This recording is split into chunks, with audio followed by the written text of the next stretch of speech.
మీరు తెలుగు అమ్మాయి కదా? కాదండి, కన్నడిగా.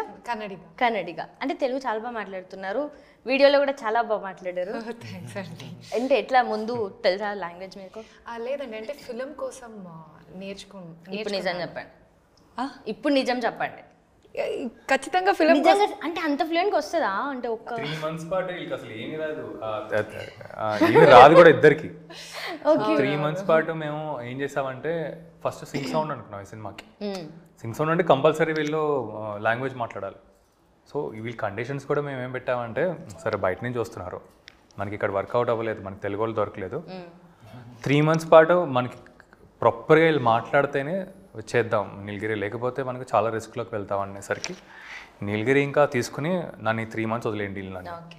సో జూమ్ కాల్లో వీళ్ళు సపరేట్గా ఒక తెలుగు ట్రైనర్ ఉండేవాడు, తెలుగు ట్రైనర్ నీలగిరి ఆల్మోస్ట్ అన్ని జూమ్ కాల్స్లో ఉండేవాడు. అవును, వేరే షూట్లో ఉన్నప్పుడు కూడా 1 hour పర్మిషన్ తీసుకొని ఇది అటెండ్ చేసాం క్లాస్.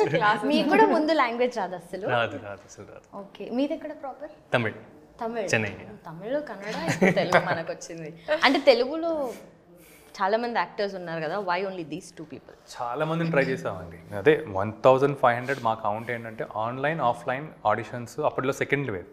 సో ఆఫ్లైన్ చాలా చేసాం మేము, ఆల్మోస్ట్ ఒక 600 to 700 ఆఫ్లైన్ చేసాం, అండ్ 700 to 800 ఇక్కడే చేసాం. ఓకే, సెట్ మాకు దొరకలేదు, కొత్త వాళ్ళతోనే వెళ్దామని అలాగే చాలా మందిని ట్రై చేసాం అనమాట. సో దొరకలేదు, ఇంక అప్పుడు నీలగిరికి ఏదో ఒకటి నువ్వు ఇక్కడ ఫిగర్ అవుట్ చేయాలి కదా, నీకు దొరకట్లేదు అంటే కష్టం, మనం ఫార్వర్డ్ వెళ్ళాము, ఏదో ఒకటి మనం కాంప్రమైజ్ వెళ్ళాలంటే. సో కొంచెం టైం ఇవ్వండి నాకు, అట్లీస్ట్ తెలుగు కాకపోతే పక్కన స్టేట్స్ కన్నా వెళ్దాం కదా అని. సో అలా ఇటుపక్క కర్ణాటక నుంచి వినోద్ వచ్చాడు. ఓకే.